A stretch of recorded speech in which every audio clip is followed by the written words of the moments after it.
Señor Viceministro de Infraestructura, Manuel Felipe Gutiérrez, muy buenos días. Doctor Londoño, muy buenos días para usted, para sus oyentes. Me alegra mucho saludarlo. Bueno, ¿qué pasó en el debate de control político en el Congreso sobre la Ruta del Sol?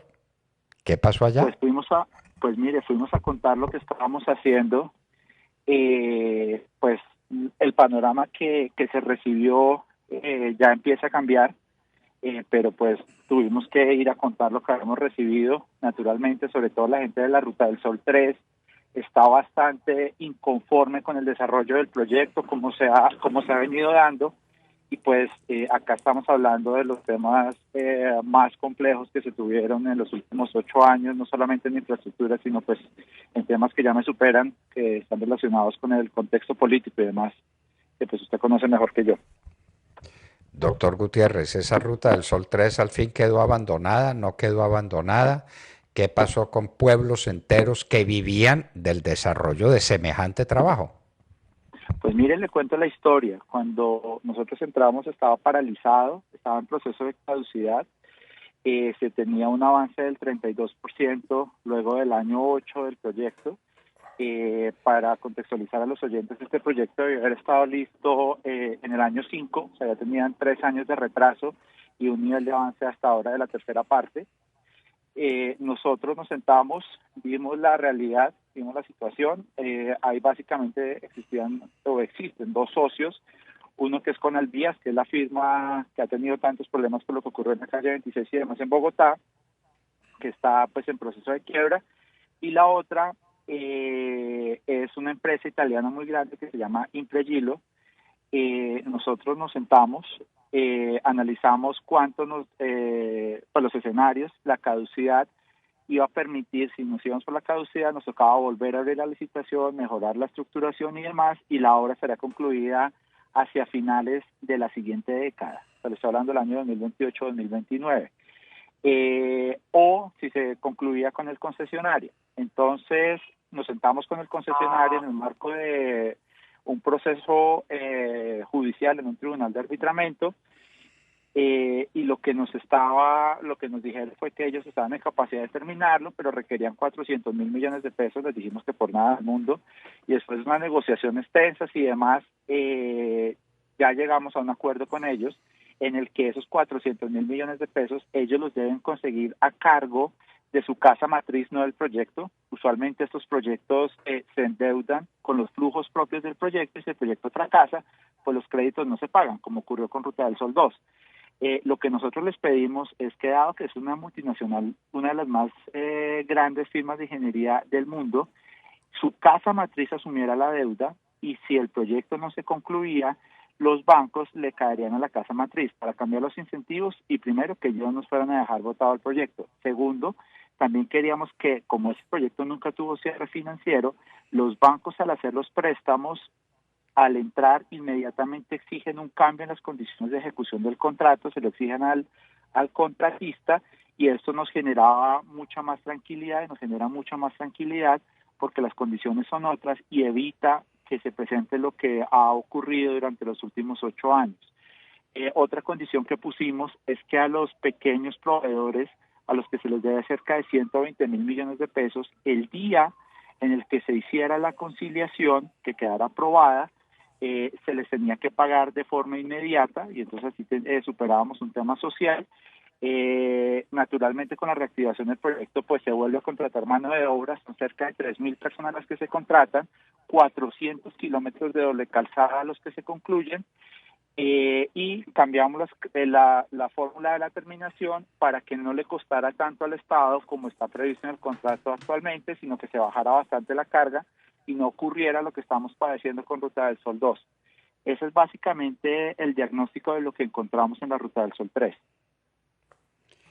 Muy bien, y entonces las obras están en ejecución, las obras se van a ejecutar, está el proceso de arreglo, ¿nos quiere precisar eso? Discúlpeme que no fui claro en eso. El tema es, ya tenemos un texto que se presenta al tribunal, al tribunal de arbitramiento la siguiente semana. Es en el trámite de la audiencia de conciliación, Entonces, la Procuraduría General de la Nación debe aprobar esta situación y si lo aprueba la Procuraduría General de la Nación, los árbitros lo conocerán. Si los árbitros lo aprueban, iniciamos obra. Entonces nosotros queremos hacerlo así, no queremos hacer un otro sí que no sea público, que no sea conocido por los entes de control, por los árbitros, por la gente. Ya llevamos varias reuniones de socialización, le pedimos a la Contraloría General que nos acompañara en este proceso. El Contralor Delegado para la Participación ha sido muy deferente, nos ha acompañado varias veces a Valledupar. De hecho, hoy va el vicepresidente de la ANI nuevamente a una reunión de socialización. Y ocurre algo particular, es que la misma gente de la zona, estoy hablando de los proveedores, la gente que requiere la vía, la que nos pide que busquemos soluciones y no simplemente la caducidad. Ahora, si no llegamos a un acuerdo o si ellos incumplen, no, vamos a ir con todo el peso del Estado colombiano y adoptaremos las medidas, incluyendo la caducidad naturalmente, y ellos lo tienen muy claro. Bueno, recuerdo que más vale o que mejor vale un mal arreglo que un buen pleito, ¿no?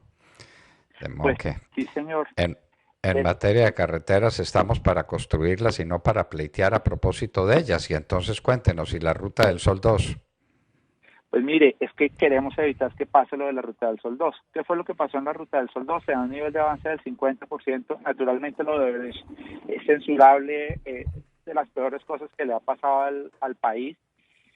Y acá pues quiero ser muy claro. Las obras que nos falta la obra que nos falta por concluir es una doble calzada de cerca de 250 kilómetros.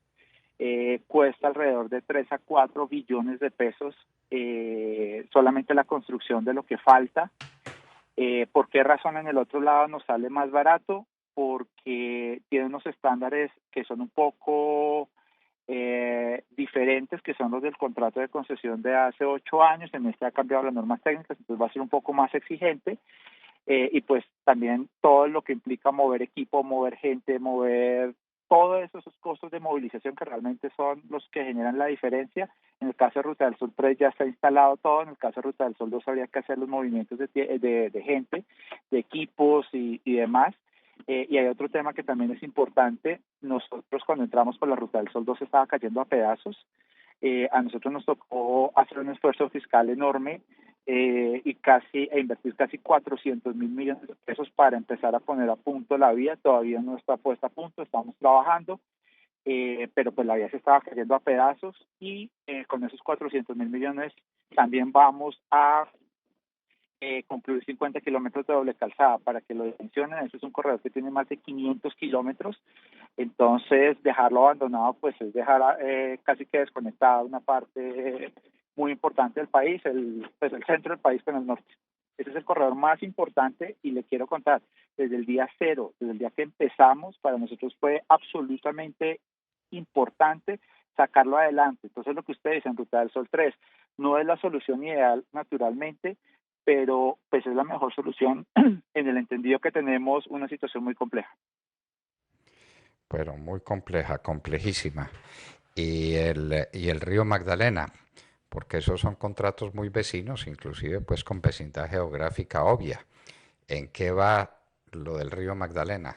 ¿Ya Ahí hay es licitación? ahí ¿Sí? es pues y me gusta que lo vea así, porque es multimodalismo. Entonces no solamente hablamos de vías, también hablamos del río y del tren, y ya ahorita le cuento del tren. En el caso del río, la APP que habíamos recibido, pues la estructuración era bastante deficiente, así nos lo hizo saber la Financiera de Desarrollo Nacional. Estos son contratos que de acuerdo a la ley 1508 son pues básicamente negocios financieros, donde si usted no obtiene financiación el proyecto no se puede desarrollar porque pues requieren aportes del sector financiero para poder ejecutarse. Y la Financiera de Desarrollo Nacional hizo un sondeo en el sector financiero colombiano y encontraron que nadie estaba interesado en financiar ese proyecto como pues estaba estructurado, como lo habíamos recibido. Entonces nos tocó empezar a mejorar sustancialmente la estructuración. Este fue un tema de más o menos un año y ahorita vamos a abrir la licitación, pero antes de abrir la licitación vamos a hacer un proceso que es la precalificación que está previsto en la ley 1508. Realmente lo que buscamos es que todos los posibles interesados en el proceso manifiesten su interés, revisen los estudios, si es posible complementarlos, los complementen. Acá nos permite hacer un traslado de riesgos mucho más eficiente. Y pues lo que estamos buscando también es transparencia, y eso se complementa con otro proyecto que viabilizamos la semana pasada, ya con el compromiso de los gobernadores de Bolívar, de Atlántico y de Sucre, que es el Canal del Dique. El Canal del Dique es un proyecto estratégico para Bolívar, para Atlántico, también para Sucre naturalmente. Ahí vamos a atender cerca de 120 kilómetros de lo que fue el Canal del Dique que construyeron los españoles hace más de 400 años, y que por distintas razones se vio afectado en los años 80, y pues generó las inundaciones de comienzos de esta década. Lo que nosotros vamos a hacer es recuperar la navegabilidad, porque ahorita está gravemente afectada, pero no solamente es un proyecto de infraestructura, sino básicamente es un proyecto ambiental, porque vamos a volver a conectar las ciénagas. Ahorita las ciénagas no se están pudiendo conectar por la sedimentación tan alta que está teniendo el canal, y si nosotros no intervenimos, en 8 años la bahía de Cartagena se puede llegar a cerrar, según lo que nos están reportando los expertos, por la cantidad de sedimento que viene del río Magdalena, y por esa razón las personas de Cartagena, cuando ven la bahía, ven que cada vez el mar está más oscuro. Entonces esta intervención nos va a permitir construir un par de esclusas, es un proyecto bastante complejo y de la más alta ingeniería, y no solamente recuperar los corales, recuperar la bahía de Cartagena, garantizar un activo estratégico que es el puerto de Cartagena, la bahía de Cartagena para el país, sino también hacer mejoras sustanciales en temas ambientales. Acá hay algo importante, y es que si nosotros no intervenimos esto, hasta la misma ciudad de Cartagena, la bocatoma del acueducto se puede ver comprometida, porque la salinidad cada vez está entrando más al canal del dique, la bocatoma está en el canal del dique. Entonces eso es en temas fluviales lo que estamos haciendo. Y por último, si me permite, le cuento en el tema férreo. Nosotros pusimos a andar el tren.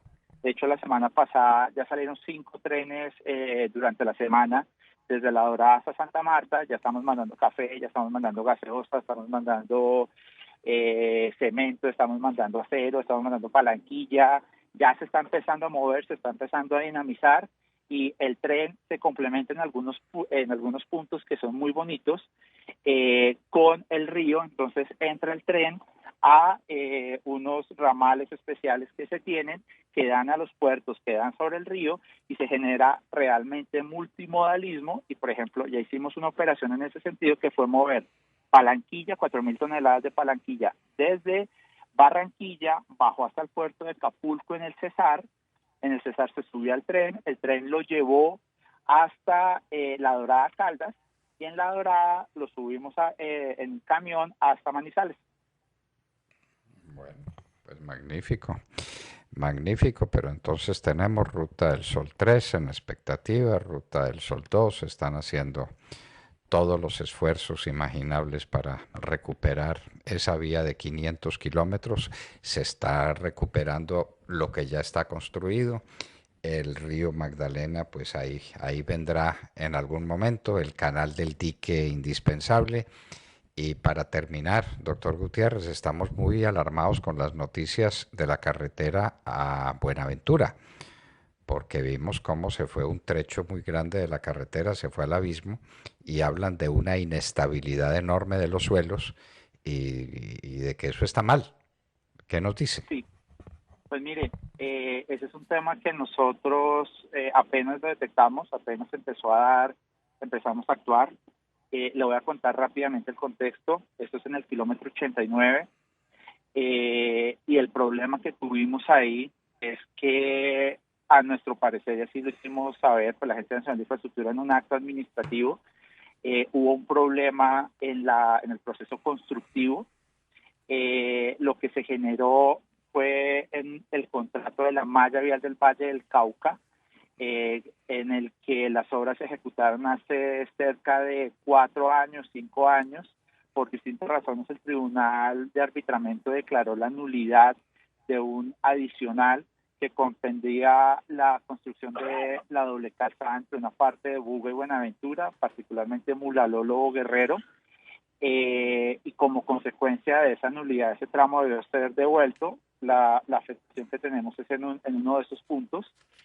Nosotros recibimos el tema, lo primero que hicimos fue, bueno, ¿esto es culpa de quién? Es culpa del concesionario que ya terminó su contrato de concesión, entonces cobrarle era complejo, pero sí tenía una póliza, entonces nos tocó ser muy cuidadosos para declarar el incumplimiento, para declarar el siniestro, y una vez declarado el siniestro, hacerle la reclamación a la aseguradora y ahí sí poder iniciar la intervención. Usted conoce muy bien esos temas, doctor Londoño, y si nosotros no somos cuidadosos y nosotros agravamos el daño al hacer cualquier obra sin haberle notificado a la aseguradora va a tener una causal para no hacer el pago de la póliza, y en eso pues estamos hablando de 30.000 millones de pesos, 40.000 millones de pesos. Entonces lo que hicimos fue seguir ese trámite cuidadosamente, declaramos el siniestro. Una vez declarado ese siniestro, el contrato, la vía le fue revertida al Instituto Nacional de Vías. Estábamos esperando la declaratoria de calamidad que acaba de salir o está por salir de la gobernadora del Valle, y una vez la tengamos vamos a contratar por urgencia manifiesta con el Instituto Nacional de Vías la estabilización de la vía para evitar que se caiga, porque lo que no nos puede ocurrir es que se desconecte Buenaventura de Buga, pues Buenaventura del resto del país. Acá hay otro tema importante, y es que esto es de la mayor gravedad, y Pues por eso claro. tenemos que hacerlo con tanto cuidado. Entonces, la otra cosa que hicimos fue movimos equipo, tenemos gente allá en la zona, ya tenemos los estudios de qué es lo que hay que hacer, y si llega a generarse un desprendimiento antes de esta decisión de la gobernación, nosotros inmediatamente interveníamos. Bueno, pues doctor Manuel Felipe Gutiérrez, un rosario de pleitos, de situaciones difíciles desde el punto de vista jurídico, tremendas, y el país necesitando como necesita carreteras. Nuestra debilidad en infraestructura es proverbial y eso hace muy difícil la competitividad de Colombia en los mercados externos y el desarrollo mismo del país. Pero Eso si fue quiere, lo déjeme contar que... el pedazo bueno, Ah, bueno, porque hay algo bueno. cuente. Esto es Sí, terrible. Pero diga. nosotros logramos en el primer trimestre de este año, de acuerdo al indicador del PIB de que saca el DANE, crecer al 8,4% en el sector de obras civiles.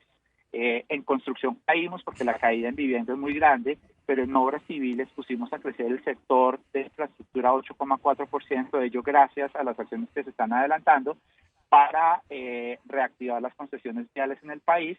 Y el DANE nos decía que el impacto más fuerte realmente fue la puesta en marcha de las concesiones de 4G, pues, que nosotros hicimos el año pasado en el mismo periodo para no tener problemas de estacionalidades.